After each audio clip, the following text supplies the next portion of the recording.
Maombezi ni maombi ya vita. Maombezi sio nguvu ya sauti. Maombezi ni nguvu ya Roho Mtakatifu inekaa ndani ya muombaji. Jambo la kwanza, ukiwa umekutana na dhiki, anza kujiombea wewe mwenyewe. Katika maombi kuna kufunguka wewe mwenyewe. Katika maombi kuna kusifu, ukafunguka kupitia kusifu kwako. Wakristo wale wengi ni wavivu kwenye kuomba. Wakristo wale wengi ni wavivu kwenye kuimba wakati akiwa na shida. Waombaji dhaifu huwa wanaomba wanagairisha. Watu wanabeba dhamana ya kuingia kwenye maombezi, sio watu wanabeba dhamana ndogo. Watu wanadumu kwenye maombezi sio watu wa kuwachezea, ni watu ambao wanabeba nafasi ya watu ya kiroho. Muombaji ni lazima ujue unayo mamlaka, unayo nguvu ya yale yanatoka kwenye kinywa chako yakaumba jambo jipya. Kama uamini, usimwombee mtu. Kuna vitu vingine kwenye maombi. Unapotaka kumfanyia mtu maombezi, ni lazima usali na kufunga. Mungu mtakatifu, Baba yetu wa mbinguni, tunakushukuru kwa ajili ya uaminifu wako na wema wako. Umetupa tena Jumatano hii tusogee mbele za uso wako, tuendelee kutafakari juu ya upendo wako.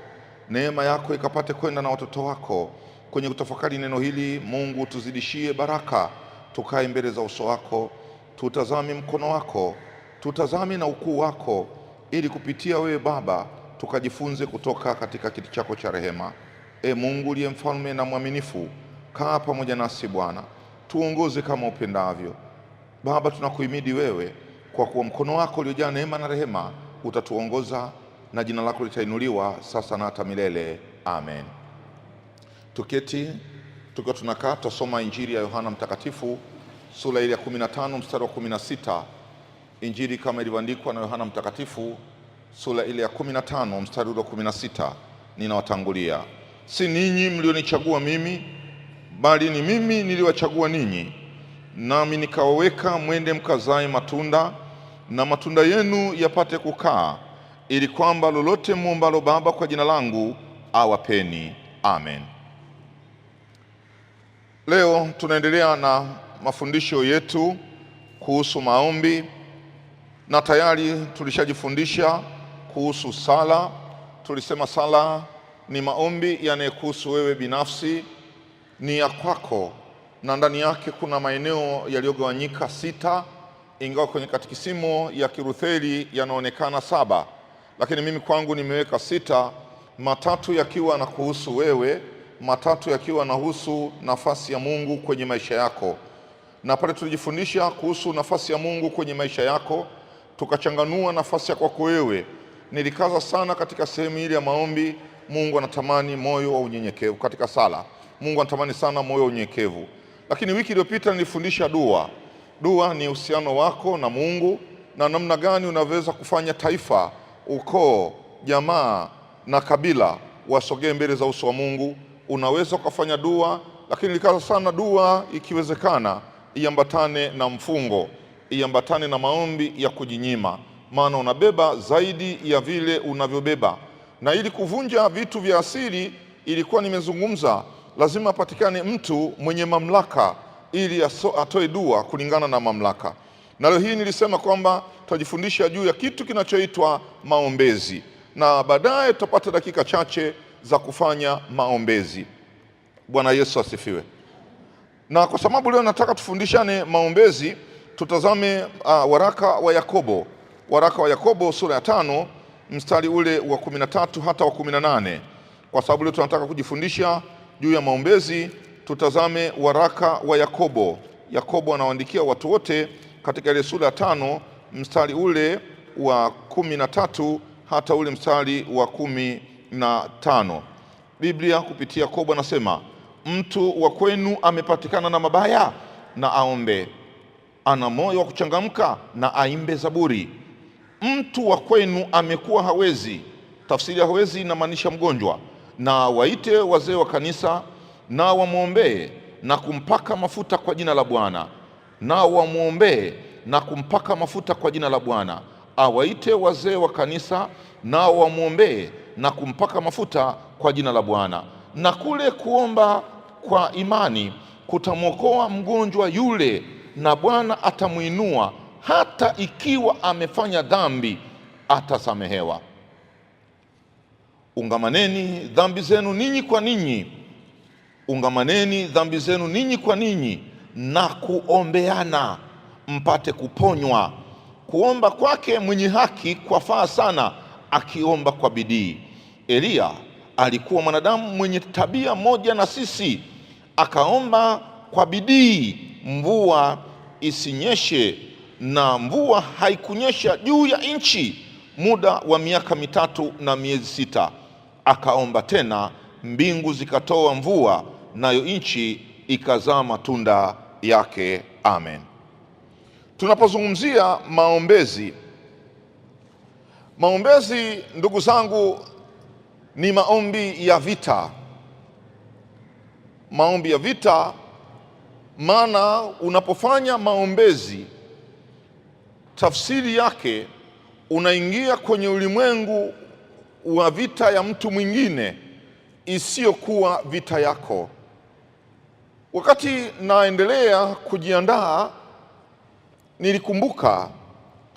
nilikumbuka miaka ya nyuma kidogo, nilipoletewa mtoto pale nyumbani kwangu aliyekuwa amemaliza darasa la 7, na alipomaliza darasa la 7 ule mtoto wakamleta, ule mtoto alitokea Ngara, wakamleta Dar es Salaam, wakamleta nyumbani kwangu.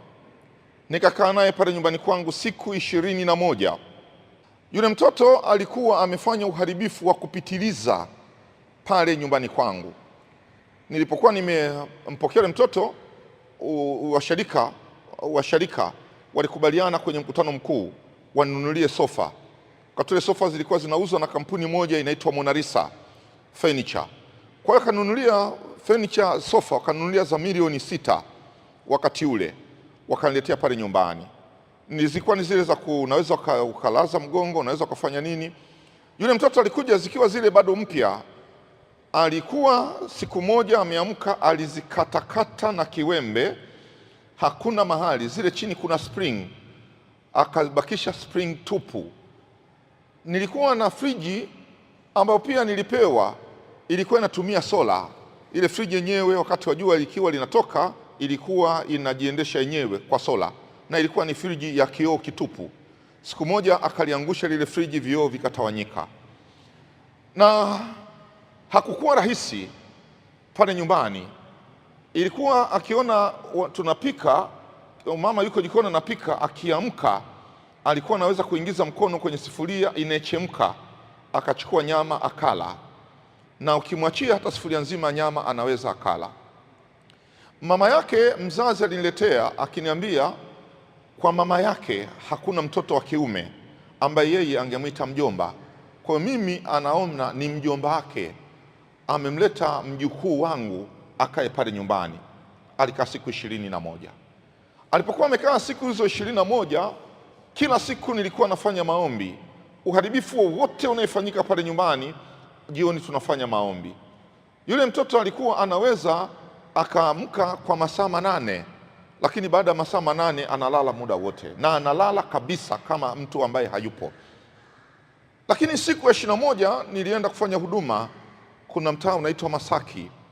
Nilipomaliza kufanya huduma nikarudi nikasema leo tupambane na hii hali. Saa 11 na kuendelea mbele yule mtoto akafunguka.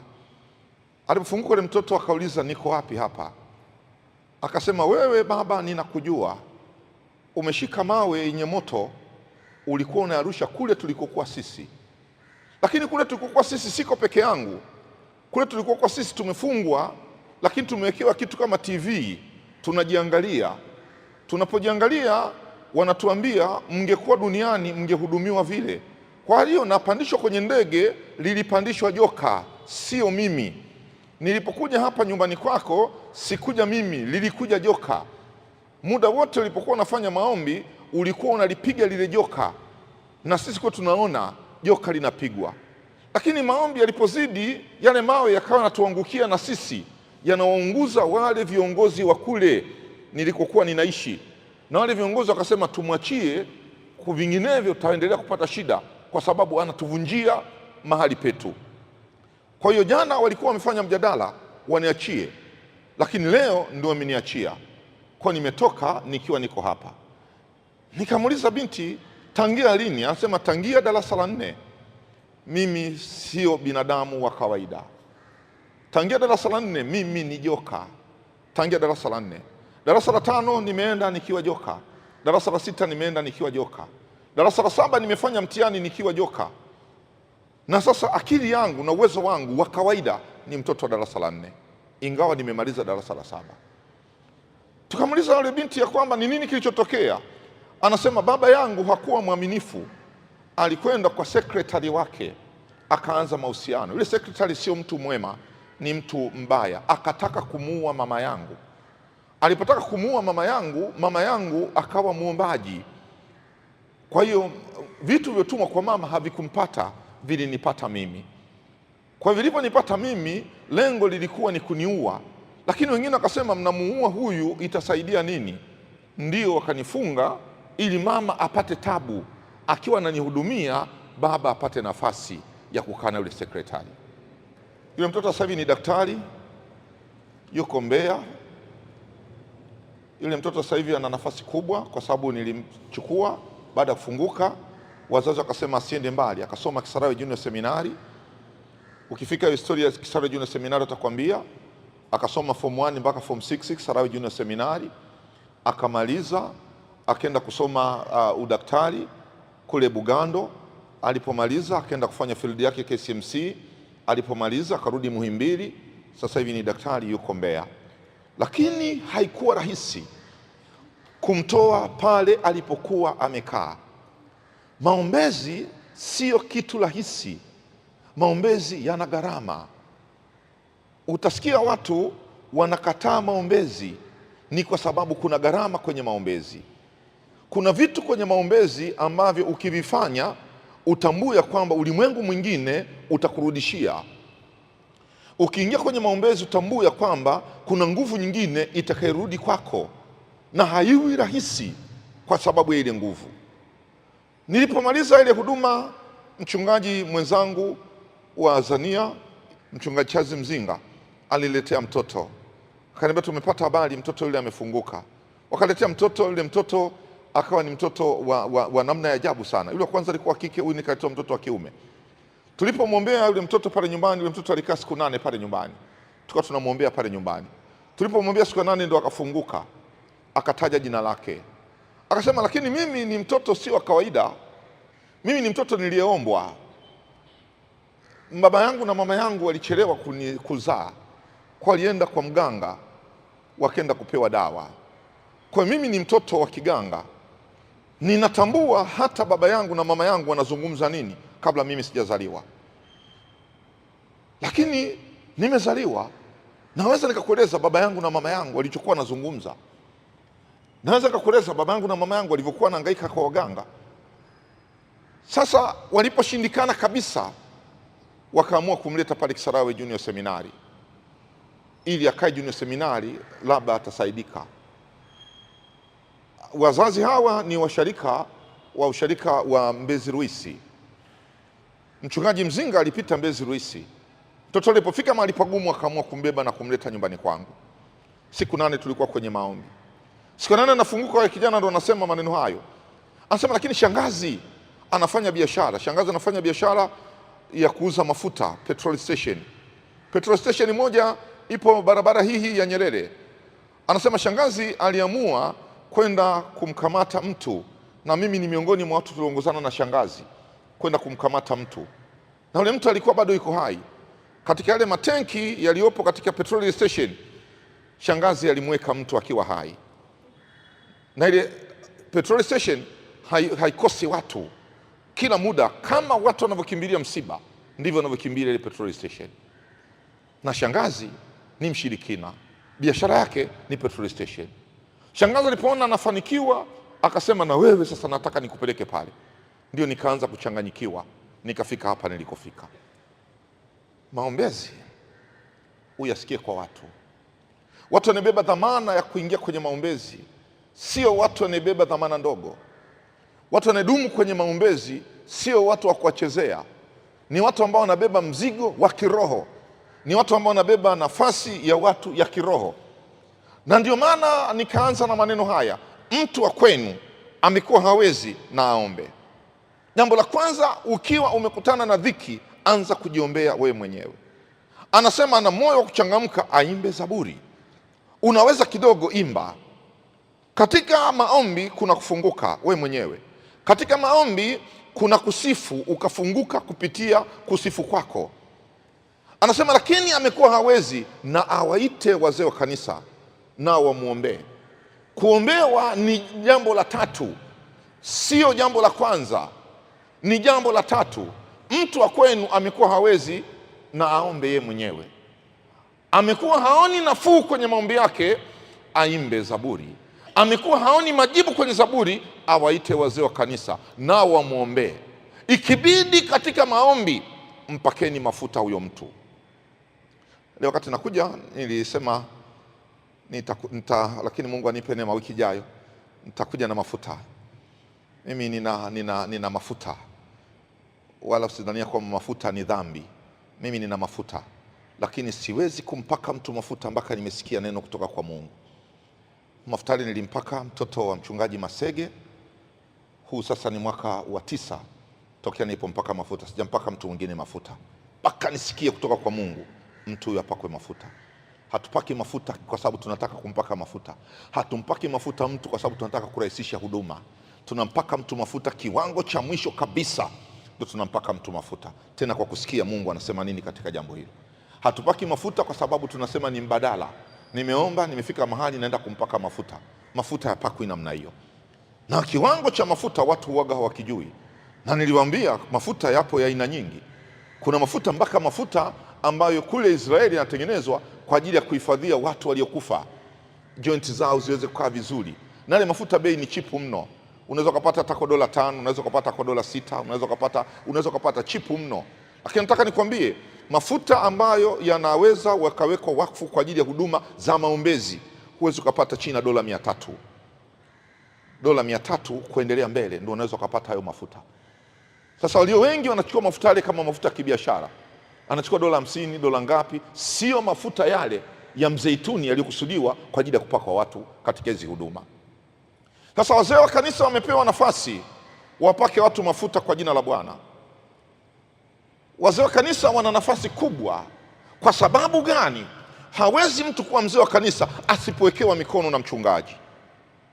Ile mikono ya mchungaji maana yake mnabeba huduma pamoja naye. Kwa hiyo unapowekewa mikono maana yake kwamba ni mikono ya mchungaji iliyotawanyika ikapitia kwa wazee wa kanisa. Hawa wanapofika mahali kiwango cha mwisho kimefika cha mgonjwa, hawa wanaweka mikono kwa jina la Bwana. Na huyu mgonjwa anainuliwa kwa sababu ya ile mikono iliyoshikamana na madhabahu ambayo nao pia wamewekewa. Ndio maana ukiwa mzee wa kanisa, jiepushe sana kugombanaga na watumishi, hasa anapokuwa mchungaji wenu. Jiepusheni sana, kwa sababu ile cheni ya umoja wenu ikikatika, hamwezi mkaenda kokote. Na ndio mwanzo wa migogoro na mafarakano. Ile cheni ikikatika, hata hamwezi kufanya huduma. Huduma hata zingekuwa za kiwango gani za kiroho, zinakatika zile huduma. Ndio maana sharika unaziona kwamba watu unaona wameanzisha huduma, baadaye huduma ikakatika. Ile huduma imekatika, wakafanya huduma ya mazoea. Hakufanya tena ile huduma yenye upako, hakufanya tena ile huduma yenye mahusiano. Ile cheni imekatika. Wazee wa kanisa wanasema vibaya kwa ajili ya mchungaji, mchungaji anasema vibaya kwa ajili ya wazee wa kanisa, mnakutana kwa ajili ya kumwombea mtu. Nataka niwaambie ni kitu cha hatari sana kufanya maombi mkiwa hamkupatana. Ni hatari sana kufanya maombi ikiwa hamwelewani. Na mahali pengine nimekuwa nikisema na kufundisha, jihadhari sana kufanya maombi msipopatana. Labda mmekutana na mtu mwenye tatizo la pepo, kwa sababu hampatani, mwingine anasema toka nje, toka nje, pepo tunakuamuru toka nje. Na mwingine anasema toka ndani, toka ndani, tunakuamuru pepo toka ndani. Hivi unaelewa maneno mawili tofauti? Huyu anasema toka ndani, anamaanisha toka ndani ya huyu mtu. Huyu anasema toka nje huyu mtu. Lakini hiyo lugha mapepo akikamata wanasema hawa hawaelewani. Na kwa sababu hiyo wananichanganya, sina mahali pa kwenda, nitabakia mpaka wapatane. Ndio maana unakuja kuona mtu anaombewa, huoni matokeo. Mtu anaombewa, huoni majibu. Na saa nyingine watu kwa sababu ya kutokujua kwenye eneo la maombezi, watu huwaga wanaomba kwa kutumia akili zao. Watu waga na maomba kwa kutumia nguvu zao. Maombi sio nguvu ya mwilini. Maombezi sio nguvu ya sauti. Maombezi sio nguvu ya aina yote. Maombezi ni nguvu ya Roho Mtakatifu imekaa ndani ya muombaji. Tafika hapo utapaelewa. Bwana Yesu asifiwe. Huduma nyingi zinazofunguliwa hivi sasa zinaweka nguvu kubwa katika maombezi. Huduma nyingi zinazofunguliwa sasa hivi wanaweka nguvu kubwa katika maombezi. Kwa nini wanaweka nguvu kubwa katika maombezi? Wametengeneza maombezi kuwa mtaji. Wametengeneza maombezi kuwa sehemu ya biashara. Na kwa sababu Wakristo hawaioni ile ya kwanza, mtu akiwa anapatikana na mabaya na aombe. Wakristo wale wengi ni wavivu kwenye kuomba. Wakristo wale wengi ni wavivu kwenye kuimba wakati akiwa na shida. Wakristo wale wengi ni wavivu kuita wazee wa kanisa. Wakristo wale wengi wanataka waende wakaombewe wakiwa wamerelaksi. Kuna gharama katika maombi. Kwa hiyo kama Wakristo wangeamka na kutambua kwamba kuna vitu ambavyo si vya lazima, naweza nikapambana navyo na Mungu atanisaidia vikaondoka, Wakristo wale wengi wangeomba na shida nyingi zingeweza kuondoka. Bwana Yesu asifiwe. Biblia inatuonyesha kwenye maombezi kuna pande mbili. Yupo anayeomba kwa ajili ya mwingine na yupo anayeombewa. Kwa hiyo kwenye maombezi tunagawanyika katika hayo makundi mawili. Marko sura ile ya 2, ninasoma tu mistari michache. Marko sura ya 2 mstari wa kwanza hata ule wa 7. Marko sura ya 2 mstari wa kwanza hata ule 7. Akaingia Kapernaum tena baada ya siku kadha wa kadha, ikasikiwa ya kwamba yumo nyumbani.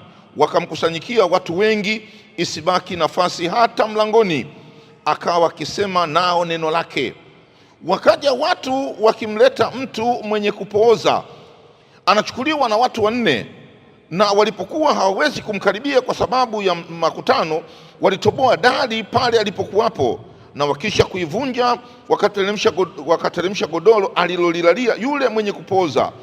Na Yesu alipoiona imani yao, akamwambia yule mwenye kupooza, mwanangu, umesamehewa dhambi zako. Na baadhi ya waandishi waliokuwako wameketi walifikiri mioyoni mwao, mbona huyu anasema hivi? Anakufuru.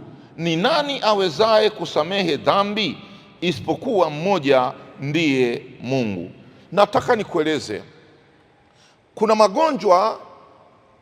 magonjwa ya mwilini, kuna magonjwa ya kwenye nafsi, kuna magonjwa ya rohoni.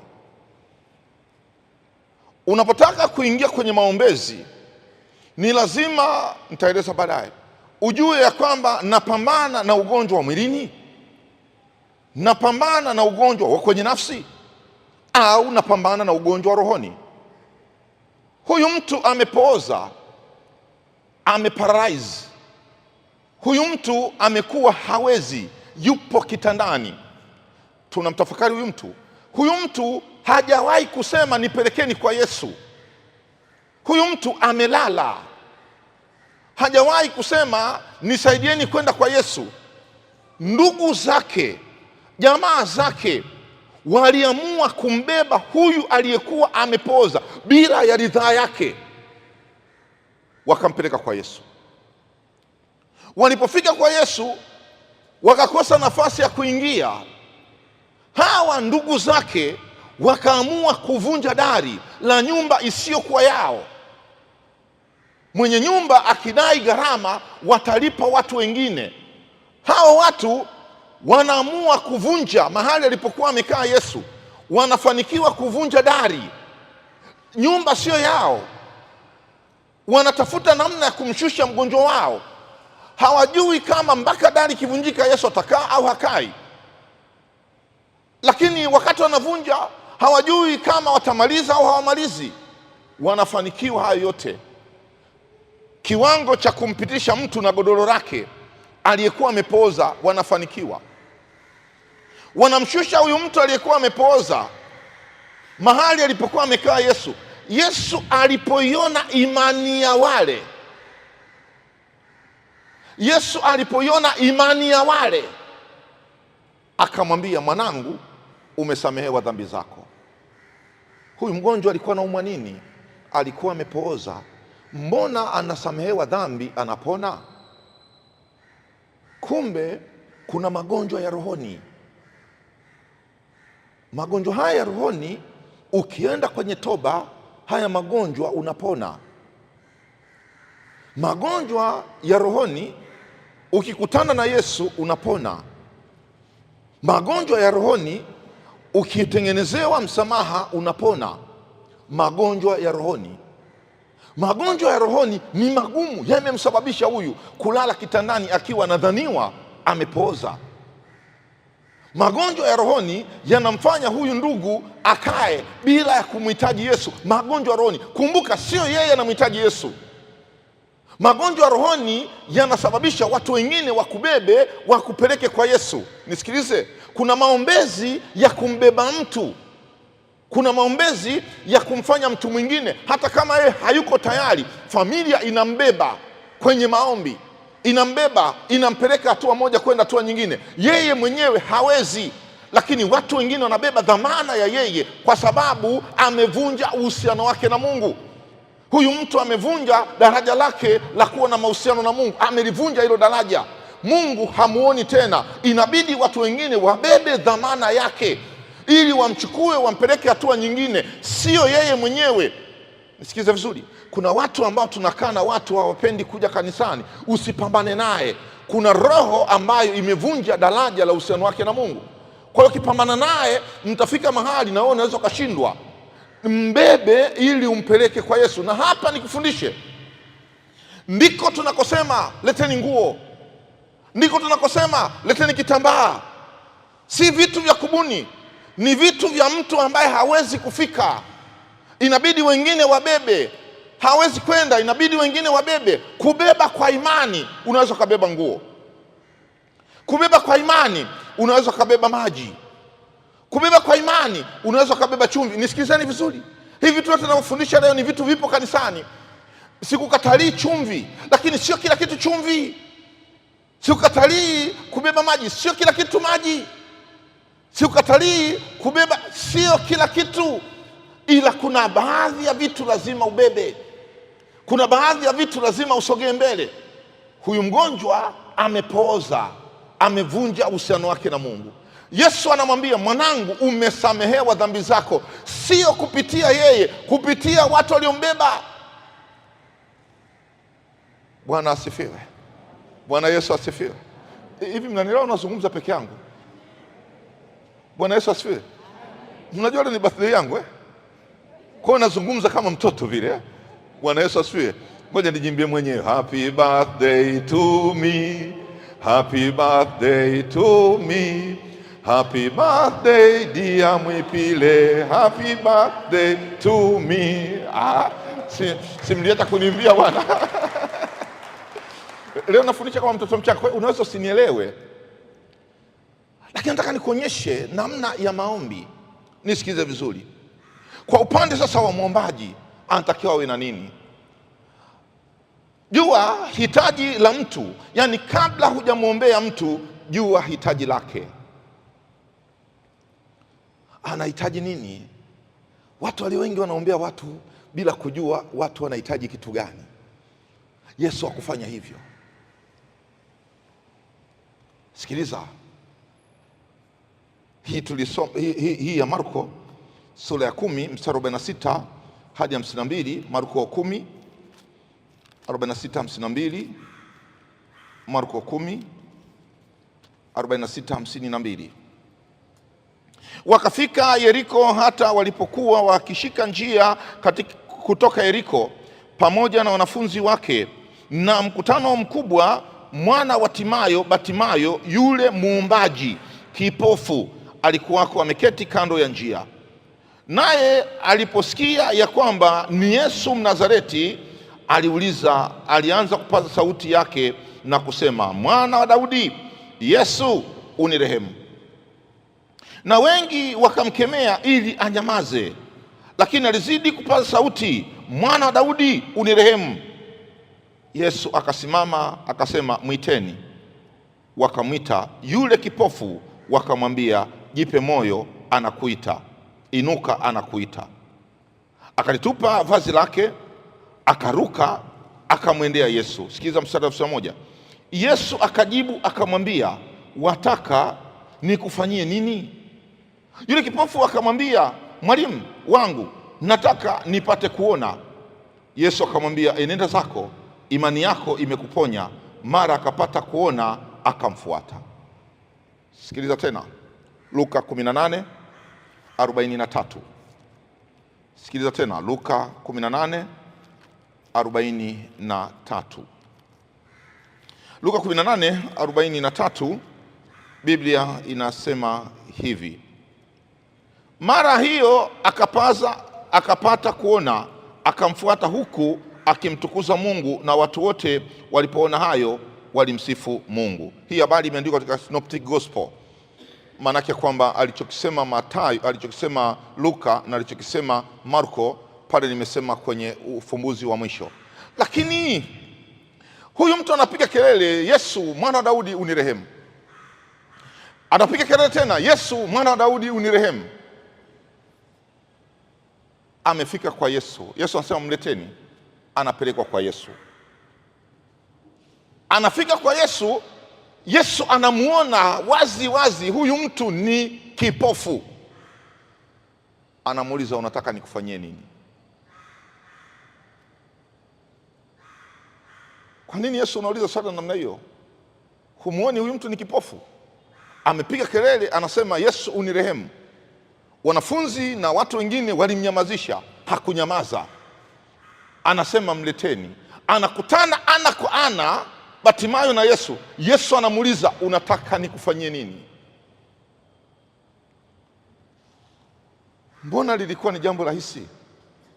Amekuja kwake, anaomba kumrehemu. Yesu angegusa macho yake, angemaliza. Yesu anataka kujua una shida gani zaidi ya macho? Una shida gani zaidi ya upofu? Unapofanya maombezi, we muombeaji, ni lazima ujue hitaji la watu. Ni lazima ujue shida ya mtu. Maombezi hatufanyi kwa sababu tunamuona tu mtu anachosema tu. Kuna saa nyingine kuna vitu ambavyo vimekaa rohoni. Usipopata nafasi ya kuzungumza naye, vile vya rohoni haviwezi kutoka. Unashughulika kwenye mwili, kumbe tatizo liko rohoni. Yesu anamuuliza, unataka nikufanyie nini? Unapotaka kufanya huduma za maombezi, muombeaji, ni lazima ujue shida ya mtu ni nini. Nilishawaambia hapa, nilikuwa na huduma ya kwenda kwenye mikutano na semina, na nilikuwa na timu yangu ya maombi. Pale ndiko nilikoacha timu ya maombi, na tukawa tunaenda kwenye huduma. Mungu anatuonekania sana. Tulipokuwa tunaenda katika huduma, mama mmoja akawa kila tukiomba analia kupitiliza. Tukianza kwenye maombi tu, yule mama analia kweli kweli, na mimi nikawa najua Mungu amechipusha watu wa kuiombea huduma yangu mpaka kwa machozi. Siku moja nikamuuliza, maana tulikuwa tumeomba akalia kwa muda mrefu. Nikamuuliza, kuna nini ambacho unakiona? Umekuwa na mzigo sana kuomba hii huduma. Kuna nini unachokiona wakati unaombea huduma? Kana nadhani naombea huduma mchungaji, Katoliki wa Mwinji. Mimi naomba Mungu anifungulie nipate na mimi mwezi wangu.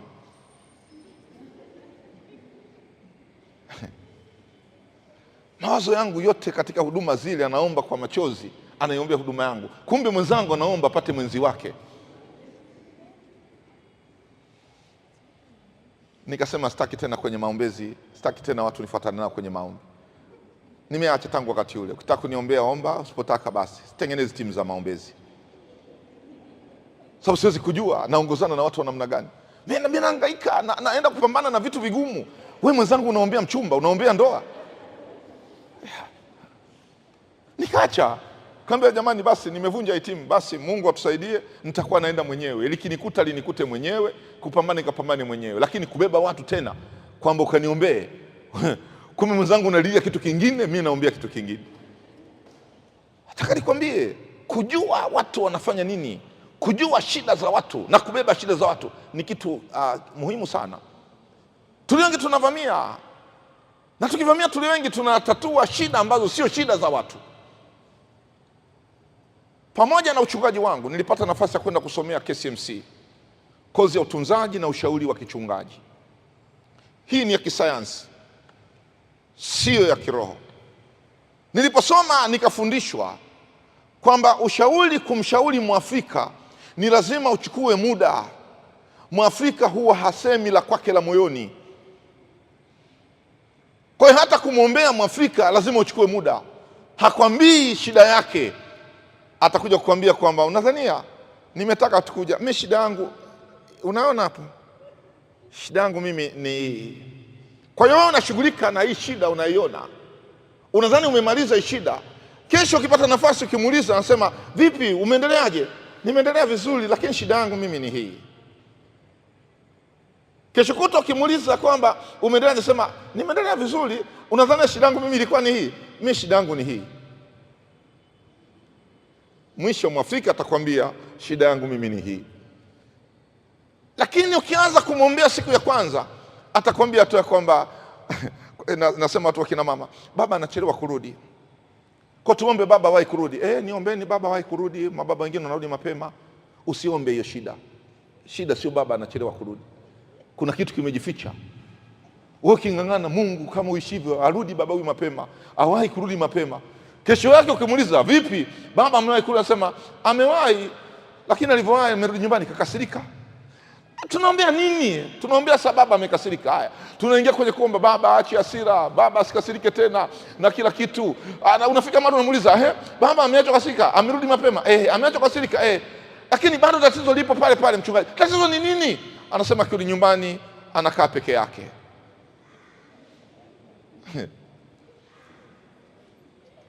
Hapa nazungumza na watu wakubwa, kumbe tatizo ni spika. Basi kama mjanielewa, leo siku yangu ya kuzaliwa, msinitie majaribuni, bali niokoeni na yule mwovu. Sasa mpaka kuja kujua hilo, kujua kwamba kumbe nitakiwa tuombee jambo hili, umestruggle mno katika maombezi.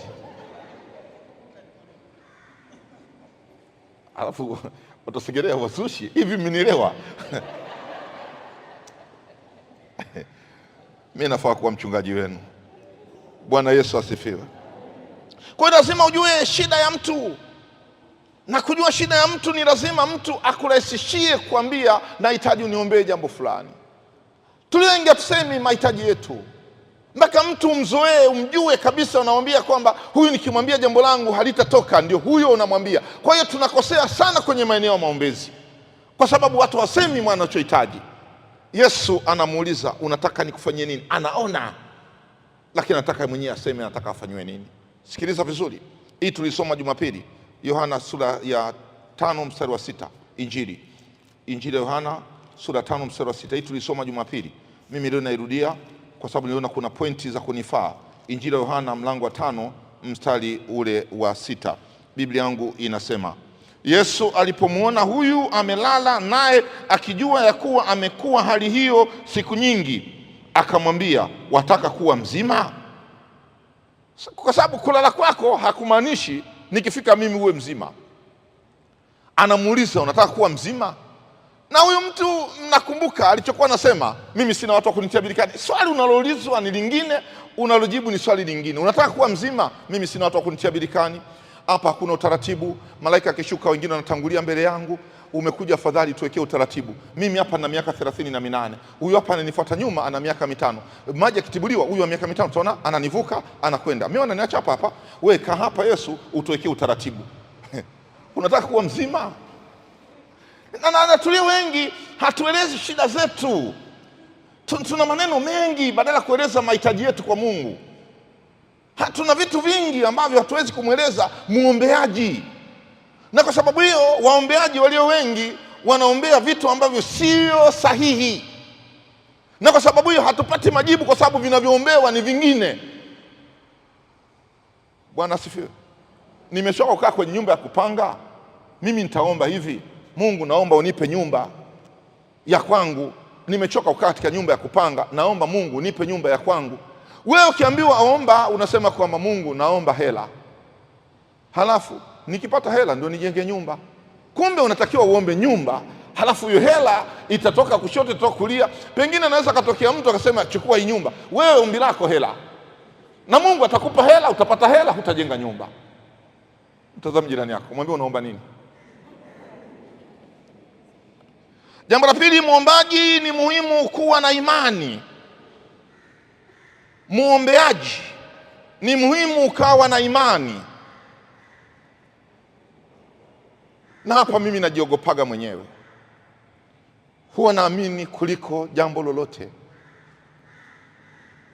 Naamini kile ambacho nachokiomba, naamini kabisa kwamba mimi namwambia Mungu. Naamini kabisa kwamba Mungu ananisikia. Naamini kabisa kwamba haya ninayosema Mungu anasikia. Ninaamini. Muombeaji wa Segerea katika Waebrania sura 11 mstari wa 6 anasema pasipo imani haiwezekani kumwendea Mungu. Waebrania 11:6, pasipo imani haiwezekani kumwendea Mungu, maana kila mwendeaye sharti aamini. Sasa kuna saa nyingine muombeaji anataka kwenda kuombea, anaambiwa maneno haya: mchungaji, mimi na kansa, nimeenda hospitali, imeonekana ipo stage ya 4. Nimekuita mchungaji ili uniombee. Kama unavyojua mchungaji, kansa ni ugonjwa ambao haunisababishi niwe hai. Kwa mchungaji, nataka uniombee, nina shida kansa. Halafu wewe akilini mwako daktari kasema, fikra zako daktari amesema, ukiweka mkono unaweka mkono mahali daktari amesema hataendelea kuishi. Umeomba, umemaliza maombi, umeondoka pale, wakuuliza umetoka kumwombea mgonjwa? Ndio. Vipi hali ya mgonjwa? Kansa bwana, stage ya 4 bwana.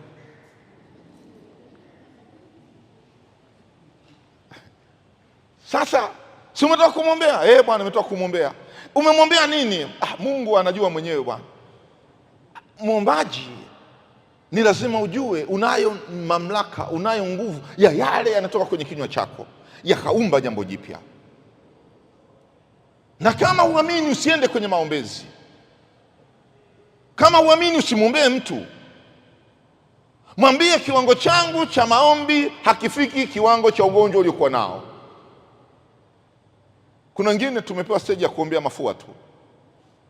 Basi nenda kwa watu wenye mafua. Mtu akipata mafua muombee. Halafu ukimaliza kumwombea mwambie kanywe na panado. Jioni akipona mwambie kwamba zile panado nilizoziombea na mikono yangu ilimponya. Kiwango chako kibaki hapo hapo. Kuna viwango vingine vya kuombea mapresha makubwa, kuna viwango vya kuombea masukari, kuna viwango vya kuombea maukimwi, kuna viwango vya kuombea makansa. Hivyo viwango vinatofautiana. Lakini muombaji lazima ujue kiwango changu cha imani katika jambo hili kinafika kiwango gani. Vinginevyo maombi ya kwako mwenyewe unaomba alafu unafuta mwenyewe, hayana msaada hayo maombi. Huga nawaambia, mimi naumwa, nimelala pale nyumbani, anakuja mtu anakuja kuniombea, baba katika jina la Yesu Kristo mponye mchungaji, fanya nini. Mwisho sema mapenzi yako lakini Mungu yatimizwe, na kutimua. Maanake hujanisaidia lolote, sala yako ni batili. Mapenzi ya Mungu yatimizwe maanake kwamba hata wewe mwenyewe huna majibu. Wewe omba uzima. Kama atatimiza ni yeye. Hata Yesu akusema kwamba mapenzi yako yatimizwe basi nataka hivi. Hapana. Alipoambiwa vile akaacha, ikabakia mikononi mwa Mungu, aamue mwenyewe Mungu. Bwana Yesu asifiwe. Jambo la 3, muombeaji jifunze kupata gharama kwa unayemwombea. Beba gharama ya unayemwombea. Unataka kumfanyia mtu maombi, basi beba gharama. Ule ugonjwa aliokuwa nao yeye ubebe uingie mwilini mwako. Shida aliyokuwa nayo yeye ibebe ingie mwilini mwako. Jiulize, ningekuwa mimi katika mazingira kama haya ningefanya nini? Sasa iko kwa mwingine, acha niibebe kana kwamba iko kwangu. Na hapa nikupe andiko, na hili nitalisoma Mathayo 17:21. Injili ya Mtakatifu Mathayo mlango wa 17 mstari wa 21. Akasema, lakini namna hii haitoki ila kwa kusali na kufunga. Namna hii haitoki ila kwa kusali na kufunga. Kuna vitu vingine kwenye maombi. Unapotaka kumfanyia mtu maombezi ni lazima usali na kufunga. Kusali nilikwambia ni wewe mwenyewe, ndio inaitwa sala. Lakini kuna vitu vingine unapotaka kwenda kumfanyia mtu mwingine ni lazima kwanza usali, lakini lazima ufunge. Kuna vitu havitoki kama hujafunga. Kuna vitu having'oki kama hujafunga. Waombaji dhaifu huwa wanaomba wanagairisha, na wakigairisha leo, wakigairisha kesho, wakigairisha kesho kutwa, wanatengeneza maombezi sugu. Na mtu akiwa muombewaji sugu, kuna roho nyingine inayopandikizwa ndani yake ambayo ni ngumu sana kuing'oa. Roho ya namna hiyo, muombewaji sugu. Ukikubali kubeba gharama ya kuona kwamba una kitu cha kuweza kufanya mbele za uso wa Mungu, gharama, na ile gharama ni mpaka unafika mahali unafunga, si kwa ajili ya kwako wewe, unafunga kwa ajili ya mtu mwingine. Mungu anakuangalia wewe, anafanya kwa ajili ya yule mtu aliyefunga, kwa ajili ya yule mtu mwingine. Kanisa, Bwana Yesu asifiwe. Muda wetu umetukimbia na mimi nataka nifanye maombi. Muombewaji anao wajibu, ili sasa kwa upande wa pili, muombewaji anao wajibu wa kuamini. Marko 9:23. Marko 9:23. Muombewaji unao wajibu wa kuamini. Yesu akamwambia, ukiweza yote yawezekana kwake aaminie. Ukiweza yote yawezekana kwake aaminie.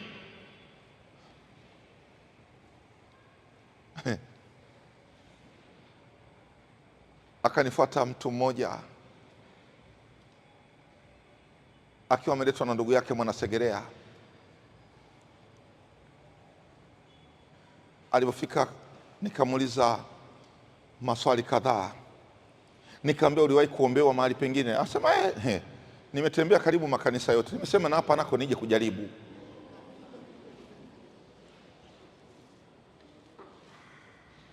Muombewaji anakuja kujaribu kwa sababu ametembea makanisa yote. Anakuja kuombewa kwa kujaribu. Na wengine wanakupa orodha. Mimi nilienda kuombewa kwa fulani, nikaombewa kwa fulani, nikaombewa kwa fulani. Nimeona kwa sababu kule kwa fulani ni mbali, kule kwa fulani ni mbali, hapa ndo karibu, nikaona na leo nije hapa karibu na wewe uniombee. Muombewaji unao wajibu wa kuamini. Unaamini? Ni msingi mkubwa wa mtaji wako unapoombewa. Ni msingi mkubwa wa imani yako kusema kwamba inawezekana, fulani anaweza, ana uhusiano na Mungu, akiniombea nitavuka, nitapandishwa daraja. Fulani ana uhusiano na Mungu na mimi ninasogea kwa sababu Mungu ana uhusiano na mimi.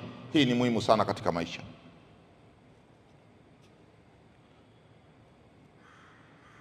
Muombewaji hana budi kuona ukuu wa Mungu kuliko kuona tatizo alilokuwa nalo. Zaburi ya 135 mstari wa 5 unasema hivi. Zaburi 135 mstari wa 5, narudia. Muombewaji anao wajibu wa kuona ukuu wa Mungu kuliko tatizo alilonalo. Zaburi 135 mstari wa 5. Biblia yangu inasema hivi. Zaburi 135 mstari ule wa 5. Maana najua mimi ya kuwa Bwana ni mkuu, na Bwana wetu yu juu ya miungu yote. Ninajua Bwana ni mkuu na yuko juu ya vitu vyote. nikienda kwake sina mashaka, nikienda kwake naenda kwa kuamini, nikienda kwake sina hofu, nikienda kwake nakwenda kwa kujua, nikienda kwake naenda kwa kutegemea. Ninapoombewa lazima nijue ya kwamba naombewa na sina mashaka na huyo anayeombwa kwamba anaweza akafanya kwa ajili yangu. Sijui kama nitafika napotaka, angalau sijui kama nitafika napotaka. Najitahidi kusogea lakini sioni kama naenda.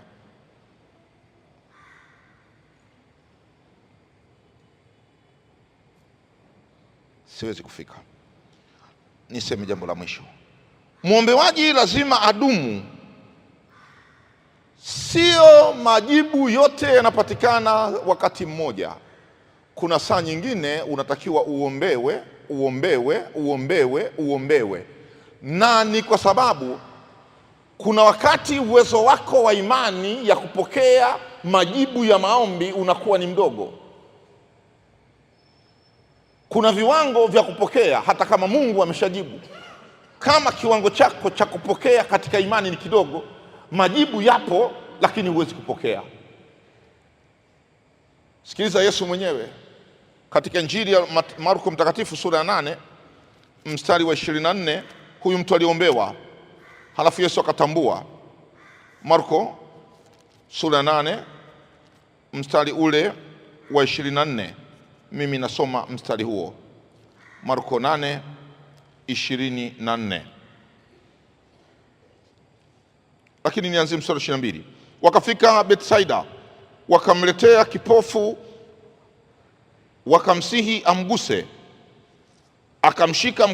Akamshika mkono yule kipofu, akamchukua nje ya kijiji, akamtemea mate ya macho, akamwekea mikono yake, akamuuliza, waona kitu? Akatazama juu, akasema, naona watu kama miti inakwenda. Alikuwa haoni. Muongo. Anamuongopea Yesu. Hajawahi kuona. Anaulizwa, unaona? Asema ndio. Unaona nini? Watu kama miti inakwenda. Muongo. Hivi unanielewa? Kuna watu ambao hawajapokea uponyaji, ukiwauliza wasema ndio, nimeshapona tayari, nimeshapona. Watu kama miti. Sasa watu na miti inakwenda. Mbona mchanganyiko huu ni mchanganyiko mkubwa? Yaani ni sawa na mtu unaulizwa, unaona? Asema ndio naona. Unaona nini? Naona meli inatembea kwenye reli.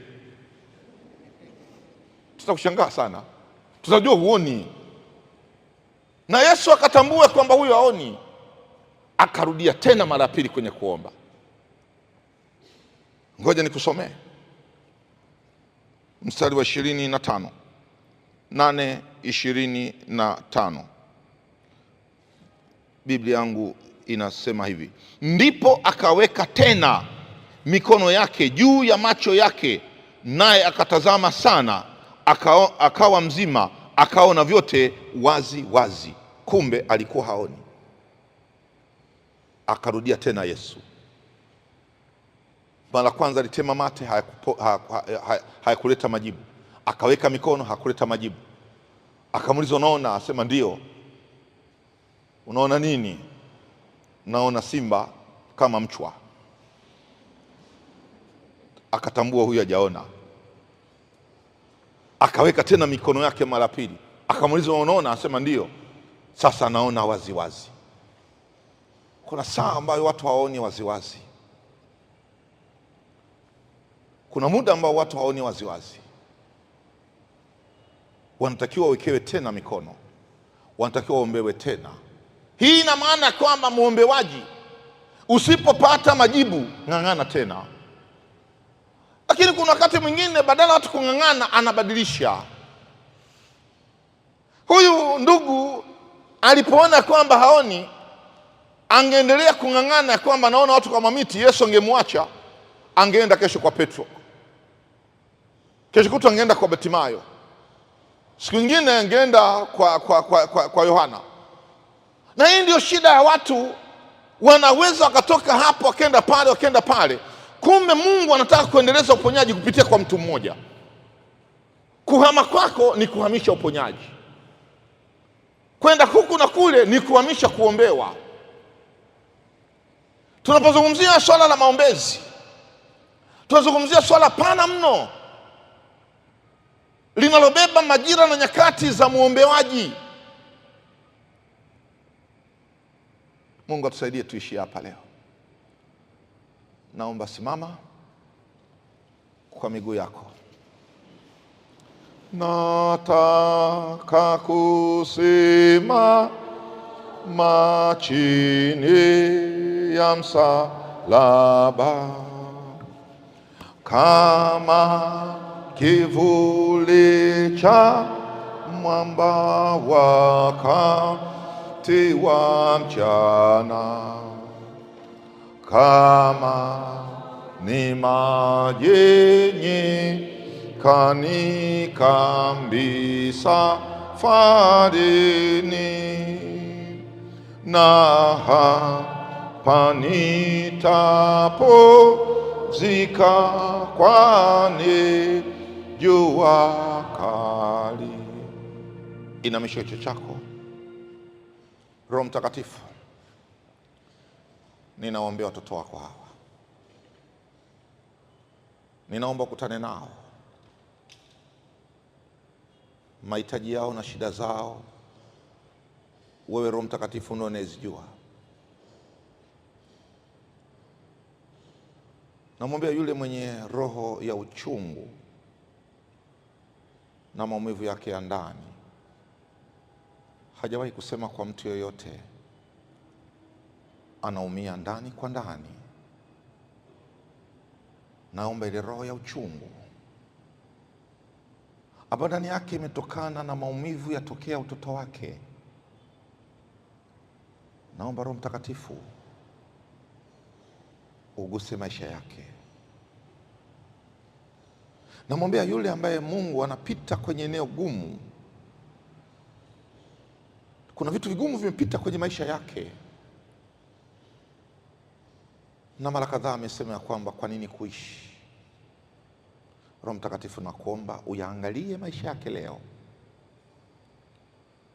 Roho Mtakatifu, nakuomba mtazame yule ambaye kila wakati amekuwa akitamani kusogea mbele za uso wako, lakini amezuiliwa. Roho Mtakatifu, namwombea huyu. Hata usiku wa jana kuamkia leo alikuwa anaota anaogelea, na anaogelea anakwenda mahali asipopajua, anapotea. Roho Mtakatifu, namwombea uguse maisha yake. Namwombea huyu mwenye tatizo la tumboni mwake, amehisi ya kwamba tumbo lake haliko sawa. Roho Mtakatifu, namwombea. Naomba upite sasa kwa ajili ya uponyaji, upite sasa kwa ajili ya rehema, upite sasa kwa ajili ya uzima, upite sasa kwa ajili ya kutakasa, upite sasa kwa ajili ya kuisha. Mimi nimeshuka. Roho Mtakatifu, nakuomba wewe uchukue nafasi yako. Mimi niwafundisha watoto wako, maombi sio nguvu. Maombi ni uweza wako. Ushuke wewe mwenyewe utuhudumie. Ushuke basi Roho Mtakatifu utuhudumie. Tuhudumie katika mapito tunayopita nayo. Tuhudumie katika vitu ambavyo tunapita navyo. Wenyewe hatuwezi, lakini Roho Mtakatifu unaweza. Naona uchungu wa mama anayelilia mwanawe. Mungu, pita basi katikati ya yule mama. Pita katikati ya uchungu aliokuwa nao. Amekata tamaa. Amekata tamaa yule mama. Naomba namwombea sasa umuishe. Naomba sasa umuinue. Naomba umtazame kwa jicho lako la kimbingu. Naomba usimame pamoja naye. Naomba yule ambaye amefika mahali pagumu kabisa, alipolala asubuhi akaamka akakuta kwamba amekwaruzwa, amechanjwa, damu zimetoka na hajui damu zake zimekwenda wapi. Roho Mtakatifu, naomba kutana naye. Vunja basi vile vitu, ondoa basi vile vitu, visibakie kwenye mwili wake. ule ushahidi wa kuzimu uvunjike. Pita Roho Mtakatifu, pita na nguvu zako. Pita, leo ni siku yangu ya kuombea. Pita, leo ni siku yangu ya maombezi. Pita ufungue, pita uondoe kila kitu ambacho kimewekwa na adui, kila kitu ambacho kimepandikizwa na adui. Hakuna mahali kitakaposimama, maana Mungu wangu unasikia kuomba kwangu. Mungu wangu unasikia dua yangu. Mungu wangu unasikia sala yangu. Mungu wangu unasikia maombi yangu. Nisikie na leo pia, nisikie na saa hii pia, nisikie na kuomba, nisikie na kusihi. Hii madhabahu iliyotolewa sadaka, hii madhabahu ambayo imeunganishwa na mtoto wako huyu, hakuna mahali pa kuivunja hii madhabahu isipokuwa madhabahu hii ikavunja madhabahu ile, madhabahu hii ikavunja madhabahu ile, madhabahu hii ikavunja madhabahu ile, kwa jina la Yesu Kristo mwana Mungu aliye hai. Kwa jina la Yesu Kristo mwana Mungu aliye hai, navunja hiyo madhabahu, navunja hicho kifua kinachobana kila wakati, navunja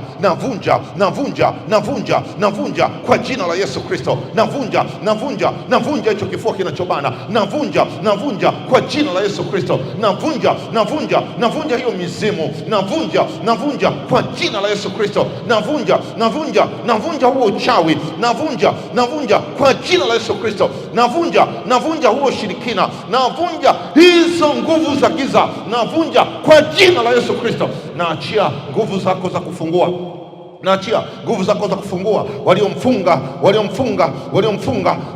katika vifungo vyote, na waliomfunga katika vifungo vyote, achia maisha yake, achia maisha yake. Hakuna kifungo kitakachokaa juu yake, hakuna kifungo kitakachokaa juu yake. Vifungo vyote waliomfunga katika miti mikubwa, na mfungua. Waliomfunga katika nyumba alizokuwa amepanga, na mfungua. Waliomfunga kazini kwake, na mfungua. Waliomfunga kwenye biashara yake, na mfungua kwa jina la Yesu Kristo mwana Mungu aliye hai. Na damu ya Yesu Kristo itembee juu yake. Leo ni siku yake ya kufunguka, leo ni siku yake ya kufunguka. Nimemwombea Baba, umtazame kwa jicho lako. Nimemwombea Baba, umtazame kwa mkono wako, kwa jina la Yesu Kristo mwana Mungu aliye hai. Kwa jina la Yesu Kristo mwana Mungu aliye hai, watoto wake waliofungwa na na kizazi chake nafungua kwa jina la Yesu Kristo mwana Mungu aliye hai. Mungu, wewe ni Roho, na kuomba upite ukahuishe maisha ya mtoto wako, upite ukafungue. Hakuna operation itakayofanyika, ingawa alimwambia kuna dalili za operation. Nafuta hiyo operation ndani yake. Mungu, naomba leo ukapate kutembea naye. Vile vifungo ambavyo vimefungwa tokea utoto wake, Baba, naomba upite ukafungue. Ninamwombea Mungu, umtie moyo wa ujasiri na uweza, asimame kwenye kusudi lako Bwana, asimame kwenye mapenzi yako Bwana. Wewe ni Mungu uliyenuia mema kwa ajili ya maisha yake. Nami Baba, nakuomba rehema zako sikome katika jina la Yesu Kristo.